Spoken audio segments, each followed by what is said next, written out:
बच्चों आज हम 2-3 दिन बाद ये वीडियो बनाने जा रहे हैं। 2-3 दिन का गैप हो चुका है बीच में। मैंने गैप इसलिए दिया ताकि आपने जो ट्रिग्नोमेट्री चैप्टर पढ़ा है उसको आप अच्छे से रिवीजन कर पाएँ उसका।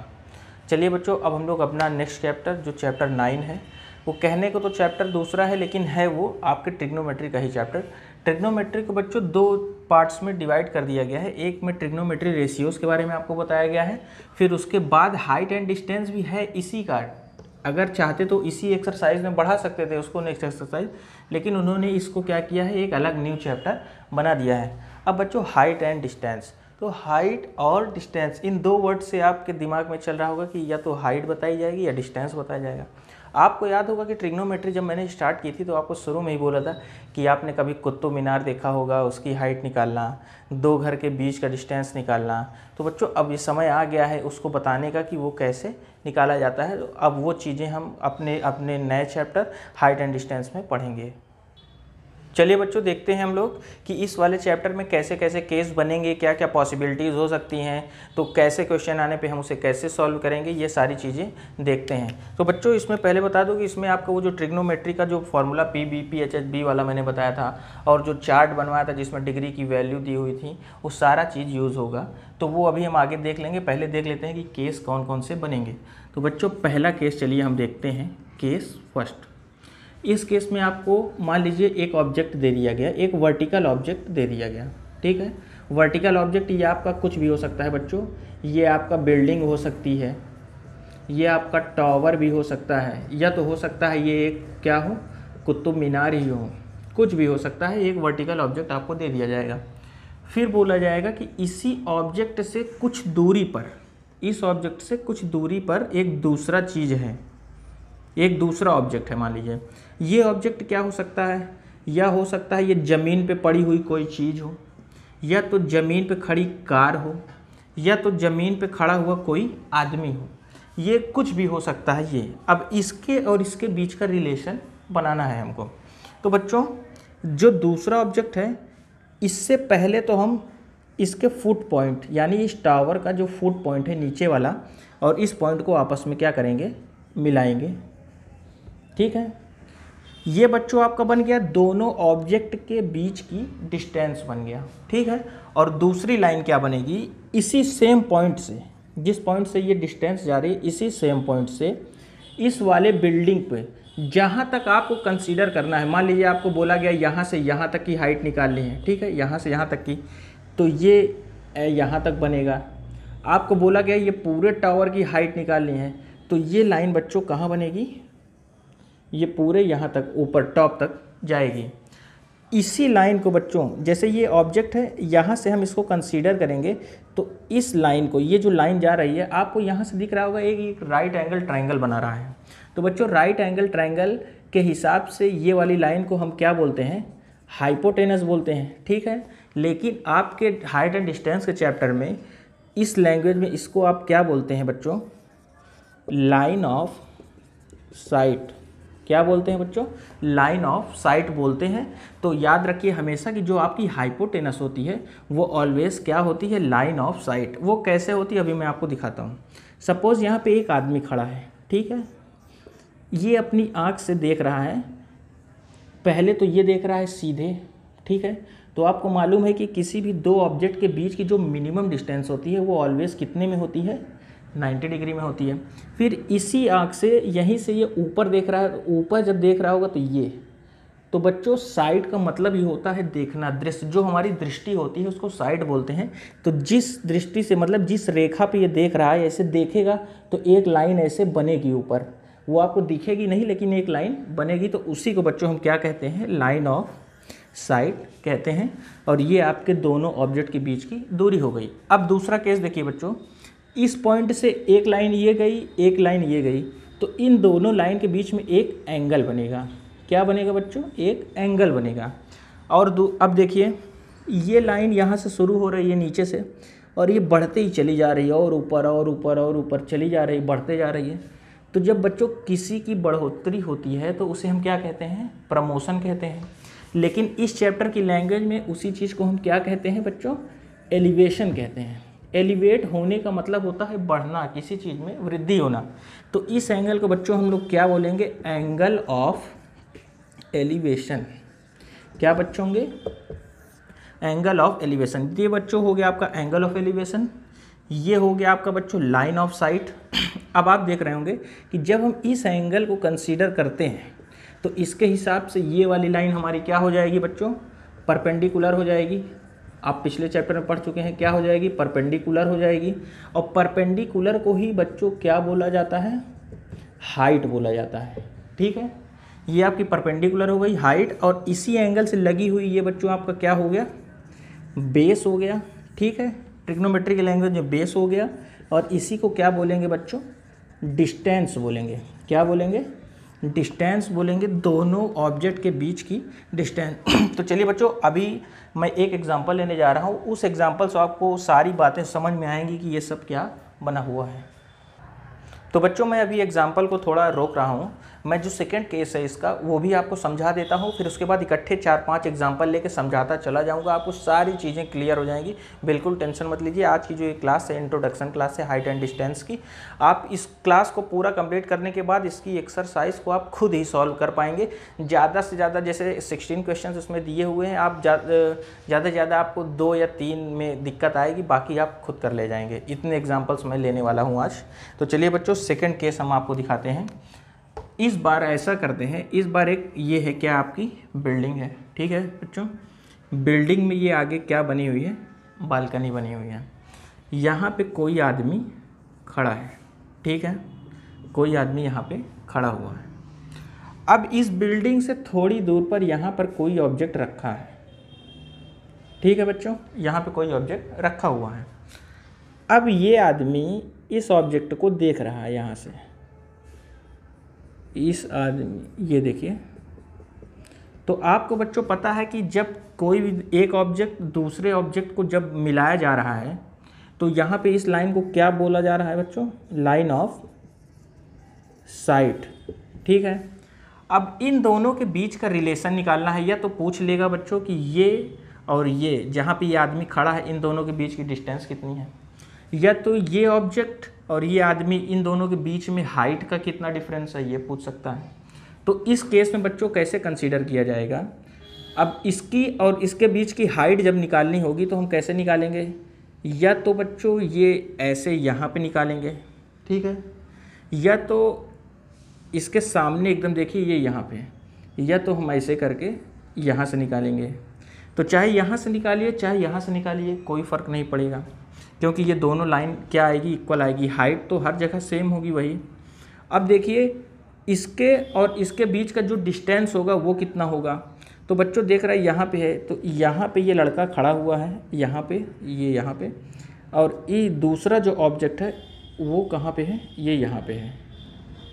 तो बच्चों आप देख पा रहे होंगे कि ये लड़का और इस ऑब्जेक्ट के बीच में डिस्टेंस इतना है। तो चाहे बच्चों ये लाइन आप यहाँ बना लीजिए, चाहे ये लाइन यहाँ पे बना लीजिए, कोई फ़र्क नहीं पड़ेगा, क्योंकि ये दोनों लाइन आपस में हमेशा पैरेलल होगी, दोनों का डिस्टेंस सेम होगा और ये दोनों की लेंथ भी आपस में क्या होगी, बराबर होगी। ये भी दोनों लेंथ आप में बराबर होगी। ये लाइन मैंने सिर्फ आपको समझाने के लिए बनाया है, ये किसी ज़रूरत नहीं है आपको कोई भी। ये देखिए, तो आपका क्या बन गया, ये यहाँ पे बच्चों आपका बनेगा क्या, 90 डिग्री बनेगा। अब आप देख पा रहे होंगे कि इसकी आँख से एक लाइन ये जा रही है। आपको उस केस में मैंने दिखाया था, जब सीधी लाइन जाएगी वो आपका क्या काम करेगा, बेस, और उसी को क्या बोलेंगे बच्चों, डिस्टेंस। बेस तो वैसे भी हो गया, क्योंकि ये लाइन देखिए और ये लाइन देखिए, इन दोनों के बीच में क्या बन रहा है, एक एंगल बन रहा है। ठीक है, उस एंगल को कंसीडर करके हमको सॉल्व करना है। तो एंगल के सामने ये क्या हो गया बच्चों, परपेंडिकुलर हो गया। इसी को क्या बोलेंगे, हाइट बोलेंगे। ये आपका लाइन ऑफ साइट हो चुका है। बस फ़र्क इसमें इतना है कि उस वाले केस में क्या हो रहा था कि आपके ऑब्जेक्ट से जो लाइन है ऊपर जा रही थी, इस बार ये ऑब्जेक्ट से लाइन नीचे आ रही है। तो उस वाले एंगल का नाम क्या रखा गया था, एंगल ऑफ एलिवेशन। तो इस वाले केस में क्या होगा बच्चों कि देखिए ये लाइन यहाँ से शुरू हो रही है और ये नीचे ही होती चली जा रही है, मतलब कि जहाँ पहले थी वहाँ से अब क्या हो गई है, नीचे आ गई है। तो बच्चों जब कोई भी चीज़ में कमी आती है तो उसे हम क्या बोलते हैं, उसे हम वैसे तो डिमोशन बोलते हैं, जैसे प्रमोशन होता है वैसे डिमोशन हो गया, लेकिन इस चैप्टर की लैंग्वेज में उसे क्या बोलते हैं बच्चों, डिप्रेशन बोलते हैं। तो इस एंगल का क्या नाम हो जाएगा बच्चों, एंगल ऑफ डिप्रेशन। चाहे एंगल ऑफ डिप्रेशन दिया हो चाहे एलिवेशन दिया हो, उससे बच्चों कोई फ़र्क नहीं पड़ेगा आपको। आप चाहे तो इस फिगर को अगर उल्टा ऐसे करके घुमा दीजिए तो आपकी हाइट यहाँ आ जाएगी, बेस ये हो जाएगी, ये हाइपोटेनस हो जाएगी, तो कोई फ़र्क नहीं है। ये है इसके सामने ये हाइट परपेंडिकुलर, ये हाइपोटेनस और ये आपका बेस जो कि दो ऑब्जेक्ट के बीच की डिस्टेंस बता रहा है। तो चलिए बच्चों 4-5 एग्जाम्पल अब मैं लेने जा रहा हूँ, एक एक करके दिखाता जाऊँगी। जैसे जैसे एग्जाम्पल होते जाएंगे आपके सारे जो कन्फ्यूजन्स मन में आ रहे हैं सब क्लियर हो जाएंगे अभी धीरे धीरे। चलिए बच्चों आपके बुक का मैं एग्जाम्पल नंबर 1 लेने जा रहा हूँ, इसको आप समझने की कोशिश करिए। बोला गया है बच्चों इसमें कि एक बिल्डिंग है, ठीक है, एक बिल्डिंग है, बिल्डिंग से 15 मीटर दूरी पर एक क्या है, पॉइंट है। ये ज़मीन पे ही है, ज़मीन पे यहाँ पे ख़त्म हो रहा है, यहाँ से 15 मीटर दूरी पर एक पॉइंट दिया गया है। अब इस पॉइंट से जो ये बिल्डिंग है इसके टॉप पर एंगल बन रहा है, ठीक है बच्चों, क्या बन रहा है, एंगल ऑफ एलिवेशन बोला गया है। इसका मतलब ये एंगल कहाँ बनेगा, ऊपर की तरफ बनेगा। और यहाँ दोनों के बीच की जो बच्चों वो दिया गया है वो कितना डिस्टेंस दिया गया है, 15 मीटर, और एंगल कितना दिया हुआ है बच्चों, 60 डिग्री दिया हुआ है। एक बिल्डिंग है, बिल्डिंग से 15 मीटर की दूरी पर एक ऑब्जेक्ट है और इस ऑब्जेक्ट से इस बिल्डिंग के टॉप पर 60 डिग्री का एंगल बन रहा है। इतनी चीज़ें आपको दी गई हैं। तो इस क्वेश्चन को सॉल्व करने के लिए बच्चों आपको पहले कुछ चीज़ें इसमें करनी पड़ेंगी। हम क्या करते हैं कि इसमें नामकरण कर लेते हैं। आपको ये एक ट्रायंगल दिख रहा होगा, पूरा बिल्डिंग है तो वो वर्टिकल ही होगी, तो यहाँ पे एंगल कितना बनाएगी बच्चों, 90 डिग्री बनाएगी। इसका हम नाम रख लेते हैं, इसको ए मान लेते हैं, ये बी और ये सी मान लेते हैं। अब हमको यहाँ पे बताना पड़ेगा बच्चों, क्या बताना पड़ेगा, let A B a building या टावर कुछ भी दिया हो, यानी ये जो ए बी है आपका ये क्या है, बिल्डिंग है क्वेश्चन के हिसाब से, ठीक है। And B C is the distance between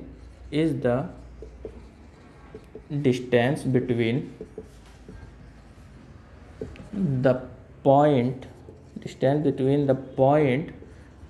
the foot of building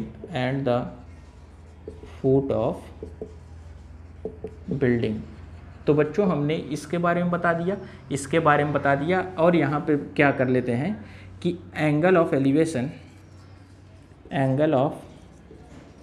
elevation equal to 60 degree, ठीक है बच्चों।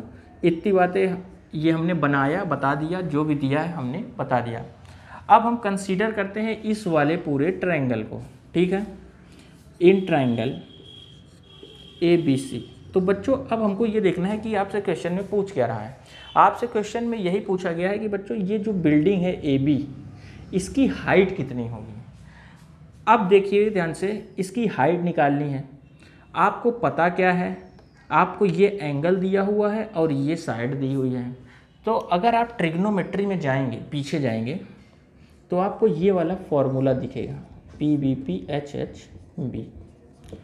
अब देखिए आप ये वाले एंगल को जब कंसीडर करेंगे तो इस हिसाब से आपकी ये वाली जो लाइन होगी परपेंडिकुलर, यानी जो आपकी ये जो बिल्डिंग होगी वो क्या है, आपकी P है, और इस वाले एंगल से लगी हुई ये वाली लाइन आपके लिए क्या हो जाएगी, B, बेस हो जाएगी, ठीक है। अब हमको ये और ये इन दोनों का रिलेशन बने ऐसा रेशियो ढूंढना है। तो यहाँ से आप देखेंगे कि परपेंडिकुलर और बेस यहाँ पे आ रहा है, ठीक है बच्चों। तो इसमें दो पॉसिबिलिटीज़ बन सकती हैं, या तो tan थीटा ले लीजिए या तो आप cot थीटा ले लीजिए, क्योंकि उसमें भी परपेंडिकुलर और बेस आएगा और cot में भी बेस और परपेंडिकुलर आएगा। लेकिन हम क्या लेकर चलते हैं बच्चों, tan थीटा को लेकर चलते हैं, ठीक है। क्या लेकर चलते हैं, tan थीटा को लेकर चलते हैं। आप अभी आने वाली एक्सरसाइज जब सॉल्व करेंगे तो आप पाएंगे कि 90% क्वेश्चन में आपको tan थीटा ही लगाना पड़ेगा, और ये बहुत इजी है, इसकी वैल्यूज़ भी काफ़ी इजी हैं, आपको याद हो जाएंगी चलते चलते। तो बच्चों हम इन ट्रायंगल ABC में क्या ले रहे हैं, tan थीटा ले रहे हैं। तो tan थीटा जब हम लेंगे तो बच्चों परपेंडिकुलर अपॉन बेस होना चाहिए। tan की वैल्यू क्या होती है, परपेंडिकुलर अपॉन बेस। तो बच्चों परपेंडिकुलर आपका क्या है, ये वाली लाइन है तो इसको क्या लिखेंगे बच्चों, ए बी लिखेंगे, अपॉन जो बेस है वो आपका क्या है, ये वाला है, ये क्या लिखेंगे बच्चों, बी सी। ठीक है, अब बच्चों देखिए ध्यान से, थीटा की वैल्यू कितनी दी हुई है, 60 डिग्री है, तो यहाँ से आपका क्या हो जाएगा, tan 60 डिग्री। ए बी की वैल्यू क्या दी है, कुछ नहीं दी, हमको निकालना है, इसलिए बच्चों ये क्या हो जाएगा, ए बी। देखिए ये पी और बी आप मत लिखिएगा, ये मैं आपको समझाने के लिए मैंने आपको बताया है, ये सिर्फ आप समझ जाएं इसलिए बताएं। और बच्चों बी सी की वैल्यू आपको कितनी दी हुई है, 15 मीटर दी गई है। अब बच्चों देखिए tan 60 डिग्री, चार्ट में आप देखेंगे तो tan 60 डिग्री की वैल्यू बच्चों होती है √3, और यह हो गया आपका ए बी अपॉन 15। अब देखिए ए बी यहीं रहने दीजिए, 15 को इधर ले आइए, यहाँ पे डिवाइड में है तो यहाँ मल्टीप्लाई में हो जाएगा, तो बच्चों क्या हो जाएगा, 15√3 ए बी। तो आप देख पा रहे होंगे बच्चों कि ए बी की वैल्यू कितनी आ गई, 15√3। तो आप कह सकते हैं therefore the height of the building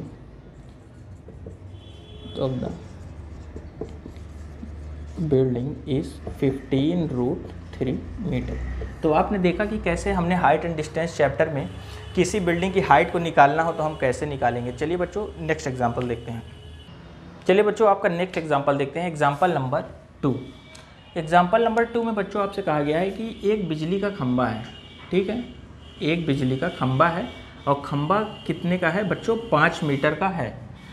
अब इस खंभे में क्या हो गया बच्चों, लाइट जो भी जिसका कनेक्शन रहा होगा तार का वो ख़राब हो गया, तो हमने क्या किया, बिजली मिस्त्री को बुलाया बनाने के लिए। तो वो मिस्त्री एक सीढ़ी लेकर आया, लंबी वाली सीढ़ी, आपने देखा होगा वो लोग 2 साइकिल में फंसा कर उसको ले जाते हैं, वो लेकर आया, उसने कुछ दूरी पर सीढ़ी को रखा, यहाँ से सीढ़ी उसने लगाया इस खंभे पर, ठीक है, ये आपकी क्या है, पूरी सीढ़ी है, इस सीढ़ी को उसने खंभे पर लगा दिया। और क्वेश्चन में आपको बताया गया है कि ये जो सीढ़ी जहाँ पर जाकर लगी वो खंभे की ऊंचाई से कितनी दूरी पर है बच्चों, 1.3 मीटर की दूरी पर। तो आप क्या कह सकते हैं कि जो आपकी यहाँ से लेकर यहाँ तक की जो डिस्टेंस होगी वो 1.3 मीटर होगी, ठीक है, और जो आपकी यहाँ से लेकर यहाँ तक की डिस्टेंस होगी वो कितनी होगी बच्चों, 5 मीटर होगी। अब देखिए हम क्या करते हैं, इन दोनों पॉइंट को मिला देते हैं। ये आपके वो जो खंभा है उसका सबसे बॉटम पॉइंट है, ज़मीन पे लगा हुआ है, और ये सीढ़ी का बॉटम पॉइंट है। ये सारी चीज़ें कंप्लीट। अब बच्चों हम क्या करते हैं, इसका नाम रख लेते हैं। आप जानते हैं बिना नाम रखे कुछ होगा नहीं। ये आपका बन जाएगा 90 डिग्री, इसको हम ले लेते हैं ए, इसको मान लेते हैं बी, ये जो पॉइंट है इसको मान लेते हैं सी, और ये जो पॉइंट है इसको मान लेते हैं डी, ठीक है। अब बच्चों हम यहाँ बता देते हैं क्या है, बता देंगे बच्चों कि ये जो आपकी BD लाइन है, ये BD लाइन है, ये जो कहा है क्या आपका, ये इलेक्ट्रिक पोल हो जाएगा आपका, यानी बिजली का खंभा। BD is a electric pole, ठीक है। और ये जो आपका AC है ये आपका क्या हो जाएगा बच्चों, AC इज ए लैडर, ये क्या है, सीढ़ी है।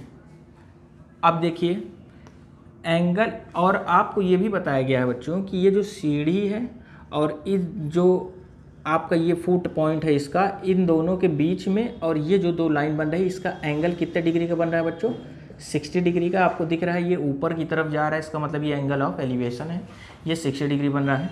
तो यहाँ पे आप लिखेंगे angle of elevation is equal to 60 degree.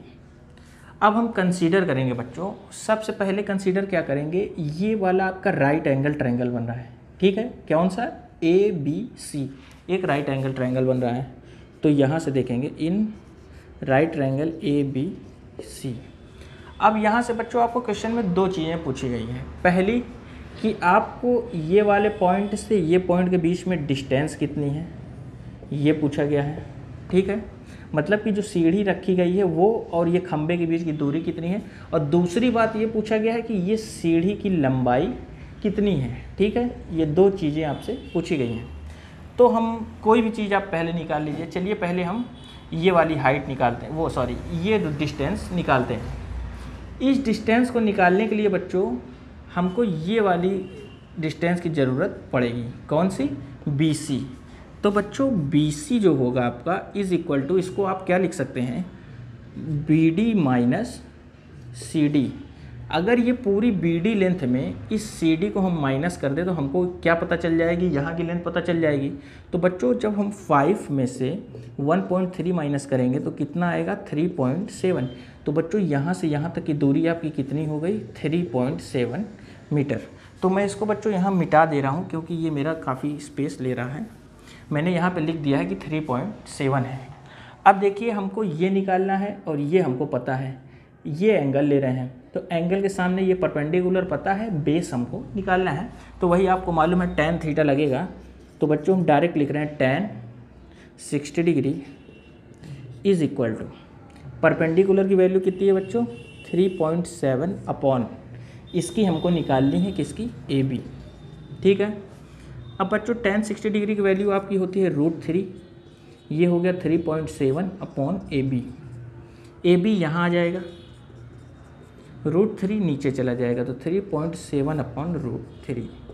तो बच्चों अब चाहें तो आप √3 की वैल्यू 1.732 होती है, इसको आप रख के इसको आगे फर्दर आप सॉल्व कर सकते हैं और ज़्यादा ज़रूरत नहीं करने की, यहीं तक ठीक है, इतना इनफ है।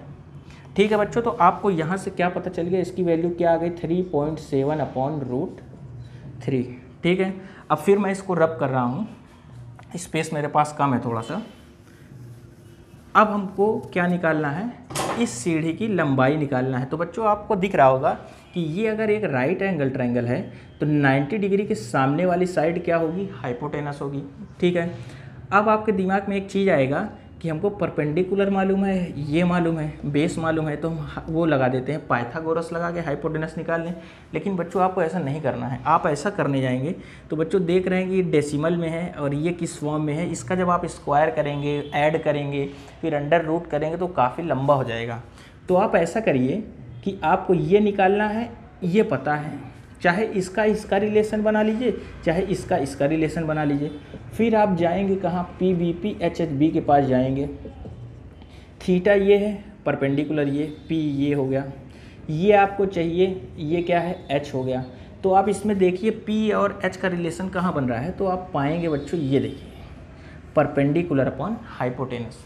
तो ये किसका होता है बच्चों, ये होता है आपका साइन थीटा का। अभी भी हम बच्चों ट्रायंगल ABC को लेकर चल रहे हैं, साइन थीटा का वैल्यू होता है। साइन थीटा का वैल्यू क्या हो गया बच्चों, परपेंडिकुलर अपॉन हाइपोटेनस। ठीक है, परपेंडिकुलर अपॉन हाइपोटेनस। अब हम 60 डिग्री लेते हैं। ठीक है, थीटा की जगह 60 डिग्री हम पुट कर रहे हैं। तो बच्चों जब 60 डिग्री एंगल लेंगे तो परपेंडिकुलर ये हो गया, हाइपोटेनस ये हो गया। परपेंडिकुलर कितना है बच्चों, 3.7 है और ये हाइपोटेनस आपको निकालना है। तो ये हो गया बच्चों आपका AC। ये पूरी सीढ़ी जो हो गई इसकी लंबाई क्या हो गई, AC। अब साइन 60 डिग्री होता है बच्चों √3/2, ये हो गया 3.7 अपॉन AC। AC इधर आएगा बच्चों, √3/2 उधर जाएगा तो क्या हो जाएगा, पलट जाएगा। देखिए 2 ऊपर चला जाएगा, √3 नीचे आ जाएगा। आगे जब सॉल्व करेंगे तो ये हो जाएगा बच्चों 7.4 अपॉन √3। तो आपने देखा इस सीढ़ी की लंबाई कितनी आ गई बच्चों, 7.4 अपॉन √3। आप चाहें तो √3 की वैल्यू रख के इसको आगे भी सॉल्व कर सकते हैं। तो आपने देखा बच्चों कि इस टाइप का अगर क्वेश्चन आएगा तो आप कैसे सॉल्व करेंगे। चलिए बच्चों अब देखते हैं अगला टाइप। बच्चों मैंने एग्जाम्पल नंबर 3 आपका स्किप कर दिया है क्योंकि वो इजी क्वेश्चन है, वो आप देख लीजिएगा कैसे होगा। जो अच्छे क्वेश्चन जो बताने लायक है वो मैं खुद ले रहा हूँ, आप टेंशन ना लीजिए। जो टफ क्वेश्चन है मैं खुद उठा रहा हूँ उसको। देखिए एग्जाम्पल नंबर 4 बच्चों, इसमें कहा गया है कि एक बिल्डिंग है, ये आपकी क्या है, एक बिल्डिंग है बच्चों।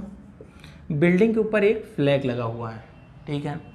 फिर बिल्डिंग से कुछ दूरी पर एक ऑब्जेक्ट रखा है, ऑब्जेक्ट का नाम है बच्चों P, एक पॉइंट है मान लीजिए। अब इस पॉइंट P से जो है इस बिल्डिंग के टॉप पर, यानी इस बिल्डिंग का टॉप कहाँ है, ये है, यहाँ पर एक एंगल जा रहा है। वो एंगल कितना है बच्चों, 30 डिग्री। फिर दूसरी बार क्या होता है कि उसी पॉइंट से उस बिल्डिंग पर जो झंडा लगा हुआ है उसके टॉप पर डाला जाता है, तो ये वाली लाइन गई उस पर। तो उस केस में बच्चों कितने डिग्री का एंगल बना, 45 डिग्री का। आपको ये बिल्डिंग बताई गई है कि 10 मीटर की है, ऊंचाई इसकी दी हुई है। अब आपसे पूछा क्या गया है बच्चों कि ये जो पॉइंट है इस बिल्डिंग से कितनी दूरी पर है, यानी इस पॉइंट की और इस पॉइंट के बीच की डिस्टेंस क्या है, ये आपसे पूछा गया है। और दूसरा आपसे ये पूछा गया है कि ये जो फ्लैग है, इस फ्लैग की हाइट कितनी है। तो बच्चों अब आप देखिए कि इस क्वेश्चन को हम कैसे सॉल्व करेंगे।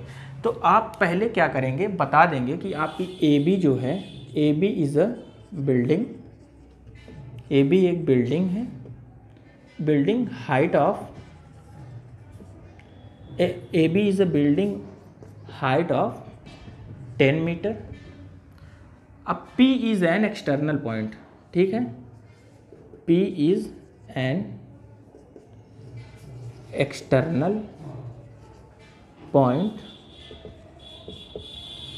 आप बता दिए P एक्सटर्नल पॉइंट है, which makes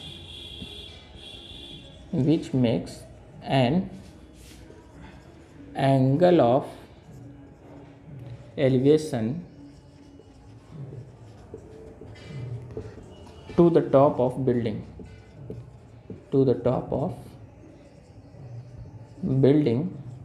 and to the top of flag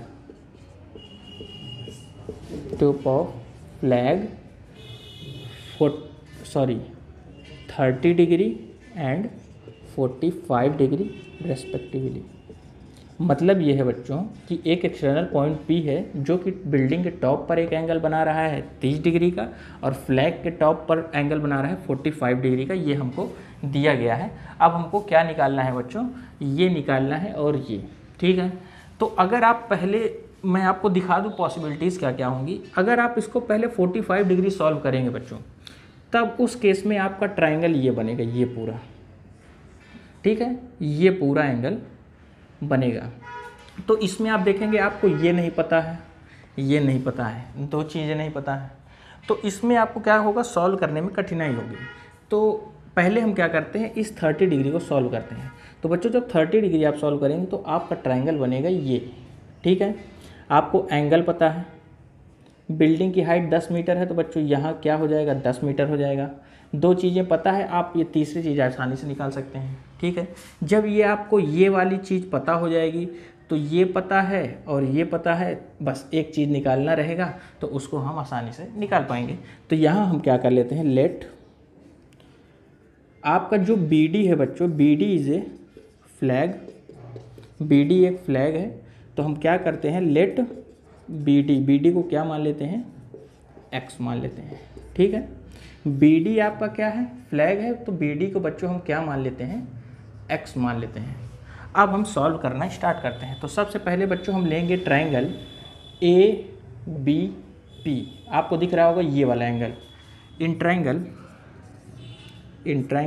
ABP, ठीक है।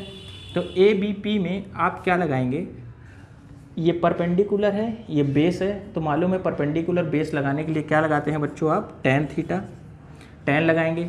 और थीटा की वैल्यू कितनी है बच्चों, 30 डिग्री, क्या लगाएंगे, tan 30 degree is equal to, perpendicular आपका क्या है बच्चों, AB है, AB की वैल्यू कितनी है, 10 है, अपॉन बेस है आपका AP, यही आपको निकालना है। तो ये क्या हो गया, AP हो गया। tan 30 डिग्री की बच्चों होती है value 1/√3 is equal to 10 upon AP। अब AP इधर आएगा बच्चों, √3 यहाँ जाएगा, तो AP की वैल्यू क्या हो जाएगी, 10√3। तो बच्चों AP की वैल्यू कितनी आ गई, 10√3। तो हमने 10√3 इसको यहाँ पर लिख दिया। अब हम इसको रब कर देंगे। तो आपने देख लिया कि उसकी वैल्यू कैसे आई है, ठीक है। अब हम चलते हैं बच्चों, अब हम दूसरा ट्रायंगल लेंगे, कौन सा, ADP, यानी ये पूरा बड़ा वाला ट्रायंगल लेंगे। In triangle APD, triangle APD, ये पूरा बड़ा वाला ट्रायंगल ले रहे हैं, ठीक है। अब देखिए आपको बच्चों, ये पूरा परपेंडिकुलर, ये बेस, रिलेशन तो हमको इसी का बनाना है, इसलिए हमको क्या लेना पड़ेगा, tan। इस बार थीटा की वैल्यू कितनी है बच्चों, 45 डिग्री है, तो हमने क्या किया, tan 45 डिग्री ले लिया। अब परपेंडिकुलर देखिए बच्चों, ये पूरा है, लेकिन वैल्यू हमको यहाँ से यहाँ तक की बस पता है 10, ऊपर की पता है x। तो बच्चों अगर हमको ये पूरा AD चाहिए, तो बच्चों ए डी बराबर आपका क्या हो जाएगा, A B plus B D, क्या हो जाएगा, A B plus B D. तो ए बी की वैल्यू बच्चों आपको दी है 10 है और ये बी डी की वैल्यू कितनी है, x है। तो ये ए डी की वैल्यू कितनी हो जाएगी बच्चों आपकी 10 प्लस x हो जाएगी।